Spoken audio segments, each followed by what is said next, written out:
Line சாக்லேட்ஸ்ல பாதாம், dates, chocolate மூணும் இருக்கு. ருசிக்கு சாக்லேட், அயன் சத்துக்கு டேட்ஸ், புரோட்டீனுக்கு பாதாம். தாத்தா ரொம்ப டெலிஷியஸா இருக்கு. Lion Choco Dates. Introducing Growth Guarantee Homes from MP Developers. Trust forever. 100% கடன் தள்ளுபடி. சட்டசபையில் சிஎம் விஜய் சரவெடி பேச்சு. தமிழகத்தில் கடும் நிதி நெருக்கடிக்கு மத்தியில் தமிழக வெற்றிக் கழகம் ஆட்சிக்கு வந்தது. எனினும் ஆட்சி பொறுப்பேற்ற 15 நாட்களுக்குள் கடந்த மே 25ஆம் தேதி விவசாயிகளின் கடன் சுமையை குறைக்கும் வகையில் பயிர்க்கடன் தள்ளுபடி தொடர்பான முதல் அறிவிப்பை அரசு வெளியிட்டது. அதன்படி குறு சிறு மற்றும் இதர விவசாயிகள் பெற்றிருந்த பயிர்க்கடனில் 50,000 ரூபாய் வரையிலான தொகை முழுமையாக தள்ளுபடி செய்ய உத்தரவிடப்பட்டது. மாநிலம் முழுவதும் உள்ள விவசாய சங்கங்கள் பயிர்க்கடன் தள்ளுபடி வரம்பை மேலும் உயர்த்த தொடர்ந்து கோரிக்கை விடுத்தன. இந்த கோரிக்கைகளை பரிசீலித்த அரசு கடந்த ஜூன் 19ஆம் தேதி பயிர்க்கடன் தள்ளுபடி திட்டத்தை விரிவுபடுத்தியது.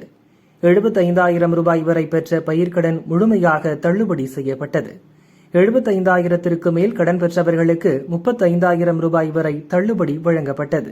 இந்த திட்டத்தின் மூலம் 14.44 லட்சம் விவசாயிகளுக்கு 5,932.23 கோடி ரூபாய் அளவிலான கூட்டுறவு பயிர்க்கடன் தள்ளுபடி செய்ய உத்தரவிடப்பட்டது. ஜூலை 31ஆம் தேதி நிலவரப்படி இதில் 5,267 கோடி ரூபாய் விடுவிக்கப்பட்டு 13.34 லட்சம் விவசாயிகளின் கணக்குகளில் வரவு வைக்கப்பட்டுள்ளதாக அரசு தெரிவித்தது. எனினும் பயிர்க்கடன் தள்ளுபடி வரம்பை மேலும் அதிகரிக்க வேண்டும் என்று விவசாய சங்கங்களின் பிரதிநிதிகள் தொடர்ந்து வலியுறுத்தி வந்தனர். இதையடுத்து கடந்த ஆகஸ்ட் 7ஆம் தேதி விவசாய சங்கங்களின் பிரதிநிதிகள், மூத்த அமைச்சர்கள் மற்றும் துறை செயலாளர்களுடன் ஆலோசனை கூட்டம் நடந்தது. அந்த கூட்டத்தில் விவசாயிகளின் கோரிக்கைகள் விரிவாக பரிசீலிக்கப்பட்டன. இதன் தொடர்ச்சியாக இன்று சட்டப்பேரவையில் 110 விதியின் கீழ் முதல்வர் விஜய் புதிய அறிவிப்பை வெளியிட்டார். அதன்படி 75,000 ரூபாய் வரை பயிர்க்கடன் பெற்ற விவசாயிகளுக்கு முழு தொகையும் தள்ளுபடி செய்யப்படும். 75,000 ரூபாய் முதல் 1 லட்சம் ரூபாய் வரை கடன் பெற்றவர்களுக்கு அதிகபட்சமாக 75,000 ரூபாய் வரையும், 1 லட்சம் ரூபாய்க்கு மேல் பயிர்க்கடன் பெற்றவர்களுக்கு அதிகபட்சமாக 35,000 ரூபாயும் தள்ளுபடி செய்யப்படும் என்று அறிவிக்கப்பட்டுள்ளது. மாநிலம் முழுவதும் உள்ள விவசாய சங்க அமைப்புகளின் பிரதிநிதிகள் பயிர்க்கடன் தள்ளுபடியை அதிகரிக்க வேண்டும் என்ற கோரிக்கையை முன்வைத்து கொண்டிருந்தனர். இதனைத் தொடர்ந்து 7/8/2026 அன்று விவசாய சங்கங்களின் பிரதிநிதிகள், மாண்புமிகு மூத்த அமைச்சர்கள் மற்றும் துறை செயலாளர்களுடன் நடைபெற்ற ஆலோசனை கூட்டத்தில் அவர்களின் கோரிக்கைகள் விரிவாக பரிசீலிக்கப்பட்டது. கடந்த காலங்களில் பயிர்க்கடன்கள் தள்ளுபடி செய்யப்பட்டாலும் அரசால் கூட்டுறவு வங்கிகளுக்கு செலுத்த வேண்டிய தொகை 4 to 5 ஆண்டுகால இடைவெளியில் செலுத்தப்பட்டு வந்துள்ளது. 2021ஆம் ஆண்டில் பயிர்க்கடன் தள்ளுபடி செய்யப்பட்ட தொகை 2021 முதல் 26 வரையான காலத்தில் அரசால் 12 தவணைகளாக கூட்டுறவு வங்கிகளுக்கு செலுத்தப்பட்டுள்ளது. ஆனால் அந்த கால அவகாசம் நமது அரசுக்கு தற்போது இல்லை. இந்திய ரிசர்வ் வங்கியின் 28/11/2025 தேதியிட்ட கடிதத்தில் அரசு கடன் தள்ளுபடி திட்டங்களுக்கான செயல்பாட்டு நடைமுறைகளின்படி பயிர்க்கடன் தள்ளுபடிக்கான முழு தொகையையும் அரசானது 45 முதல் 60 நாட்களுக்குள் கூட்டுறவு வங்கிகளுக்கு முழுமையாக செலுத்த வேண்டும் என்ற வழிமுறை நடைமுறையில் வந்துள்ளது. இந்த வழிகாட்டுதலின்படியும் தமிழ்நாடு அரசின் நிதிநிலை மற்றும் நிதி ஆதாரங்கள் ஆகியவற்றை கருத்தில் கொண்டும் இந்த இக்கட்டான சூழ்நிலையிலும் கூட்டுறவு வங்கிகள் மூலம் வழங்கப்பட்ட பயிர்க்கடன்களுக்கு பின்வரும் கூடுதல் தள்ளுபடியை வழங்கிட அரசு முடிவு செய்துள்ளது. 75,000 ரூபாய் வரை பெற்றுள்ள பயிர்க்கடன்கள் 100% முழுமையாகவும், 75,000 ரூபாய் முதல் 1 லட்சம் ரூபாய் வரை பெற்றுள்ள பயிர்க்கடன்களுக்கு அதிகபட்சமாக 75,000 ரூபாய் வரையும், 1 லட்சம் ரூபாய்க்கு மேல் பெற்றுள்ள பயிர்க்கடன்களுக்கு அதிகபட்சமாக 35,000 ரூபாய் வரையும் தள்ளுபடி வழங்கப்படும். இதன் மூலம் 75,000 ரூபாய் முதல் 1 லட்சம் ரூபாய் வரை பயிர்க்கடன் பெற்றுள்ள 2,38,264 விவசாயிகளுக்கு தலா 75,000 ரூபாய் வரை தள்ளுபடி வழங்கப்படும். இதனால் ஏற்கனவே பெற்ற தள்ளுபடி தொகைக்கு மேலாக 40,000 ரூபாய் வரை கூடுதல் தள்ளுபடி பெறும் வாய்ப்பு ஏற்படும். இதன் மூலம் 75,000 ரூபாய் முதல் 1 லட்சம் ரூபாய் வரை பயிர்க்கடன் பெற்றுள்ள 2,38,264 விவசாயிகளுக்கு தலா 75,000 ரூபாய் வரை தள்ளுபடி கிடைக்கும். ஏற்கனவே வழங்கப்பட்ட தள்ளுபடியை விட சில விவசாயிகளுக்கு 40,000 ரூபாய் வரை கூடுதல் தள்ளுபடி கிடைக்கும் வாய்ப்பு ஏற்பட்டுள்ளது. இந்த கூடுதல் பயிர்க்கடன் தள்ளுபடியால் அரசுக்கு சுமார் 953.06 கோடி ரூபாய் கூடுதல் நிதிச்சுமை ஏற்படும் என்று முதல்வர் விஜய் தெரிவித்தார். நேரில் செல்லாமல் பத்திரப்பதிவு தொடங்கி வைத்தார் முதல்வர். புதிதாக செயல்படுத்தப்படும் அபார்ட்மெண்ட்டுகள் லே அவுட் திட்டங்களில் வீடு நிலம் விற்பனைக்கான பத்திரங்களை சார்பதிவாளர் அலுவலகம் செல்லாமல் சம்பந்தப்பட்ட நிறுவன அலுவலகங்களிலேயே ஆன்லைனில் கிரயம் செய்து கொள்ளலாம். இந்த புதிய வசதியை முதல்வர் விஜய் தொடங்கி வைத்துள்ளார். பதிவுத்துறையின் ஸ்டார் 3.0 சாப்ட்வேர் மூலம் இந்த வசதி உருவாக்கப்பட்டுள்ளது. இனி சார்பதிவாளர் அலுவலகத்துக்கு நேரில் செல்ல வேண்டியது இல்லை.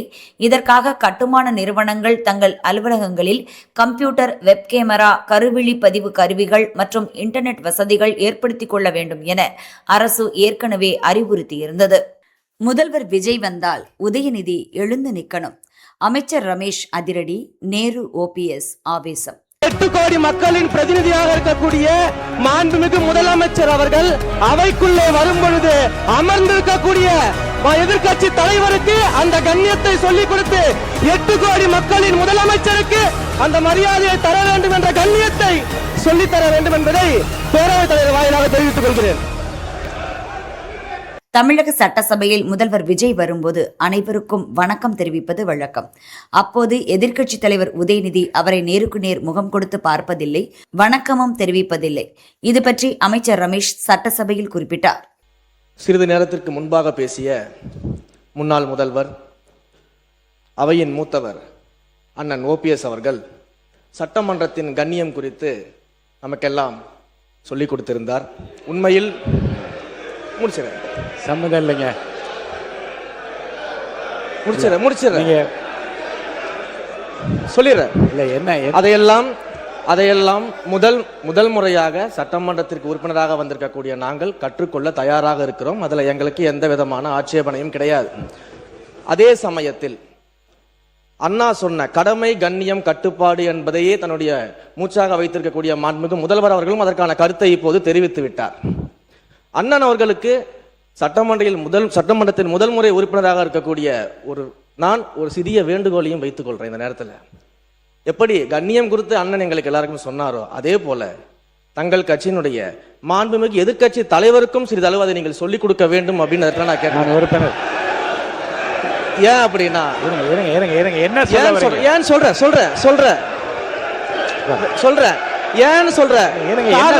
சொல்ல வரான்னு கேட்பேன். இருங்க, காரணத்தை சொல்றேன். 8 கோடி மக்களின் பிரதிநிதியாக இருக்கக்கூடிய மாண்புமிகு முதலமைச்சர் அவர்கள் அவைக்குள்ளே வரும் பொழுது அமர்ந்திருக்கக்கூடிய எதிர்கட்சி தலைவருக்கு அந்த கண்ணியத்தை சொல்லிக் கொடுத்து 8 கோடி மக்களின் முதலமைச்சருக்கு அந்த மரியாதையை தர வேண்டும் என்ற கண்ணியத்தை சொல்லித்தர வேண்டும் என்பதை பேரவைத் தலைவர் வாயிலாக தெரிவித்துக் கொள்கிறேன். உறுப்பினர் அவர்கள், மாண்புமிகு பேரவைத் தலைவர் அவர்களே, மாண்புமிகு பேரவைத் தலைவர் அவர்களே, மாண்புமிகு முதலமைச்சர் அவர்கள் மிக சிறப்பாக அதை கையாண்டார். நாங்கள் அதில் மகிழ்ச்சி. ஆனால் நம்முடைய எங்கள் திருச்சி மாவட்டத்தில் வெற்றி பெற்ற அமைச்சர் அவர்கள் அதை எதிர்கட்சி தலைவரை பற்றி சொல்வார். நாங்கள் கூட 5 ஆண்டு காலம் முதலமைச்சராக தளபதி அவர்கள் இருந்தார்கள். அப்படி தளபதி நம்முடைய முன்னாள் முதலமைச்சர் அவர்கள் இருக்கிற போது, அவர் வருகிற போது எதிர்கட்சியில் இருக்கிற தலைவர் எழுந்ததில்லை. இல்லை, கொஞ்சம் எழுந்ததில்லை. எனவே அது ஒரு குற்றக்குறையாக அல்ல, அவரவருடைய எண்ணம், அவருடைய நடைமுறை. அதானே தவிர அதை சொன்னபோது அது சொன்னது வரைக்கும் நாங்கள் அதில் ஒன்றும் இல்லை. ஆனால் எதிர்கட்சி தலைவர் கற்றுக் கொடுக்க வேண்டும் என்றெல்லாம் அவர் சொல்ல வேண்டிய அவசியம் இல்லை. அதான் விஷயம். உட்காருங்க. மாண்புமிகு பேரவைத் தலைவர் அவர்களே, உட்காருங்க. இங்கே மாண்புமிகு அறநிலைத்துறை அமைச்சர் திடீரென்று எழுந்து முதலமைச்சர் வரும்பொழுது ஏன் எதிர்க்கட்சி தலைவர் எழுந்து மரியாதை செலுத்தவில்லை என்ற ஒரு கருத்தை இங்கே தெரிவித்தார்கள். மாண்புமிகு பேரவைத் தலைவர் அவர்களே, இந்த சரித்திர முக்கியத்துவம் வாய்ந்த நம்முடைய பேரவைக்கு என்று சில மரபுகள் இருக்கின்றன. இந்த அவைக்கு பேரவைத் தலைவர்கள் அவர்கள்தான் தலைவர். பேரவைத் தலைவர் அவர்கள் வரும்போது கட்சி வித்தியாசமின்றி அனைத்து உறுப்பினர்களும் எழுந்து நிற்பது காலங்காலமாக கடைக்கப்பட்டு வருகின்ற மரபு. முதலமைச்சராக இருப்பவர்கள் இந்த அவையில் நுழைந்தவுடன் நேராக தங்கள் இருக்கைக்கு சென்று அங்கிருந்து ஒரு வணக்கம் செலுத்திவிட்டு அமர்வுதான் மரபு. ஆனால் மாண்புமிகு முதலமைச்சர் அவர்கள் அவைக்குள் நுழைந்து நடந்து சென்று அங்குமிங்கும் திரும்பி வணக்கம் செலுத்திவிட்டு பிறகு தனது இருக்கையில் அமர்கிறார். இது ஒரு புதிய பழக்கமாக இருக்கிறது. மாண்புமிகு பேரவைத் தலைவர் அவர்களே, இந்த அவையை பொறுத்தவரையில் மாண்புமிகு பேரவைத் தலைவர்கள்தான் வரும்பொழுதுதான் அனைவரும் எழுந்து நிற்க வேண்டும் என்ற மரபிலிருந்து விலகிச் சென்று மாண்புமிகு முதலமைச்சர் வரும்பொழுதும் எழுந்து நிற்க வேண்டும் என்று அதை மாண்புமிகு பேரவைத் தலைவர்கள் தான் முடிவு செய்ய வேண்டும். நான் மாண்புமிகு பேரவைத் தலைவர்களும் ஒரு சின்ன கிளாரிஃபிகேஷன் கேட்கின்றேன். அதே நேரத்தில் புதிய மரபாக மாண்புமிகு முதலமைச்சர் வரும்பொழுது எழுந்து நிற்க வேண்டும் என்றால் இந்த அவைக்குள் மாண்புமிகு எதிர்க்கட்சி தலைவர் அவர்கள் வரும்போதும் அனைத்து உறுப்பினர்களும் எழுந்து நிற்க வேண்டுமா என்பதையும் மாண்புமிகு பேரவைத் தலைவர் அவர்தான் முடிவு செய்ய வேண்டும் என்று நான் பணிவோடு உங்களை கேட்டுக்கொள்ள கடமைப்பட்டிருக்கிறேன். அதை ஆளுங்கட்சி உள்பட அனைத்து உறுப்பினர்களும் எழுந்து நிற்பார்களா என்பதனையும் மாண்புமிகு பேரவைத் தலைவர் அவரிடம் நான் விளக்கம் கேட்க கடமைப்பட்டிருக்கிறேன். ஏமாற்றியதுதான் 100 நாள் சாதனை. புதிய திட்டங்கள் எதுவும் இல்லை. தாவேகா அரசு ஆட்சிக்கு வந்து 100வது நாளில் அடியெடுத்து வைக்க உள்ள நிலையில் அரசின் செயல்பாடுகள் பற்றி அதிமுக பொதுச் செயலாளர் பழனிசாமி பேட்டியளித்தார். தமிழக வெற்றிக்கழக ஆட்சியில எந்த ஒரு பெரிய புதிய திட்டமும் கொண்டு வரல, அறிவிக்கவும் இல்லை. அதோடு 2026 சட்டமன்ற பொதுத் தேர்தலின் போது தமிழக வெற்றிக்கழகத்தின் சார்பாக பல அறிவிப்புகள் வெளியிட்டாங்க. அதுல முக்கியமான அறிவிப்புகள் எதுவுமே இந்த நிதிநிலை அறிக்கையில வெளிப்படுத்தல. இன்றைய தினம் 110 விதியின் கீழ் அறிவிச்ச அறிவிப்பு கூட அறிவிப்பா நினைச்சோம், அதுவும் அறிவிக்கல. ஆக தமிழக மக்களை ஏமாற்றி ஆட்சிக்கு வந்ததுதான் அந்த 100 நாள் ஆட்சியுடைய சாதனை. தண்ணீர் திறந்து விடுங்கள், கர்நாடக அரசுக்கு சுப்ரீம் கோர்ட் உத்தரவு. ஆணைய உத்தரவை ஏன் கடைபிடிக்கல? காவிரி நீரை திறக்க கர்நாடக அரசுக்கு உத்தரவிடக் கோரி தமிழக அரசு தொடர்ந்த வழக்கு இன்று சுப்ரீம் கோர்ட் நீதிபதிகள் விக்ரம்நாத், சந்தீப் மேத்தா ஆகியோர் அடங்கிய அமர்வு முன்பு விசாரணைக்கு வந்தது. தமிழக அரசு சார்பில் வாதிட்ட வக்கீல் வைத்தியநாதன், காவிரி நீர் மேலாண்மை ஆணையத்தின் வழிகாட்டுதல்களை கர்நாடகா பின்பற்றவில்லை. காவிரி ஆணையத்தின் உத்தரவுப்படி தமிழகத்திற்கு 64 டிஎம்சி தண்ணீர் திறந்துவிட்டு இருக்க வேண்டும். ஆனால் 14 டிஎம்சி மட்டுமே திறந்துவிட்டுள்ளனர் என்றார். கர்நாடக அரசு வாதிடும்போது ஆகஸ்ட் 11ஆம் தேதி வரை காவிரியில் 3500 கன அடி நீரை தமிழ்நாட்டுக்கு திறந்துவிட வேண்டும் என காவிரி ஆணையம் உத்தரவிட்டது. தமிழகத்துக்கு கூடுதலாகவே நீரை காவிரியில் திறந்துவிட்டுள்ளோம் என்றார். அப்போது குறுக்கிட்ட நீதிபதிகள், தண்ணீர் திறந்துவிட்டதாக கர்நாடகா கூறுகிறது, ஆனால் நீங்கள் தண்ணீர் வரவில்லை என்று சொல்கிறீர்களே, ஏன் இந்த முரண்பாடு என்று தமிழக அரசிடம் கேட்டனர். மழை பெய்ததால் உபரி நீரை தான் கர்நாடகா திறந்து விட்டுள்ளது என தமிழக அரசு பதில் அளித்தது. காவிரி மேலாண்மை ஆணையத்தின் உத்தரவுப்படி தமிழகத்திற்கு கர்நாடகா தண்ணீர் திறக்காதது ஏன்? இயற்கை கொடுத்த மழை நீரை தேக்க முடியாததால் தண்ணீர் திறந்துவிடப்பட்டதா என்றும் கர்நாடக அரசுக்கு நீதிபதிகள் சரமாரி கேள்வி எழுப்பினர். இந்த விவகாரத்தில் இரு மாநில அரசுகளின் அறிக்கையை ஆய்வு செய்ய விரும்புகிறோம் என்று தெரிவித்த நீதிபதிகள் விசாரணையை 24ஆம் தேதிக்கு ஒத்திவைத்தனர். இந்த ஒரு வாரத்திற்குள் காவிரி ஆணையத்தின் உத்தரவுப்படி தமிழகத்திற்கு தண்ணீர் திறப்பதை கர்நாடக அரசு உறுதி செய்ய வேண்டும் என்றும் நீதிபதிகள் உத்தரவிட்டனர். 1500 டன் நெல் மூட்டைகள் மாயம், ஆலைகளுக்கு 11 கோடி ரூபாய் அபராதம். காஞ்சிபுரம் மாவட்டத்தில் உள்ள 5 தாலுகாக்களிலிருந்து 1,35,000 டன் நெல் மூட்டைகள் அரசு கொள்முதல் செய்து அரிசி ஆலைகளுக்கு அனுப்பியது. கடந்த ஜூன் மாதம் அரிசி ஆலைகளில் ஊழல் தடுப்பு பிரிவினர் ஆய்வு செய்தபோது 1500 டன் நெல் மூட்டைகள் காணாமல் போயிருந்தது கண்டுபிடிக்கப்பட்டது. தற்போது அது வெளிச்சத்துக்கு வந்துள்ளது.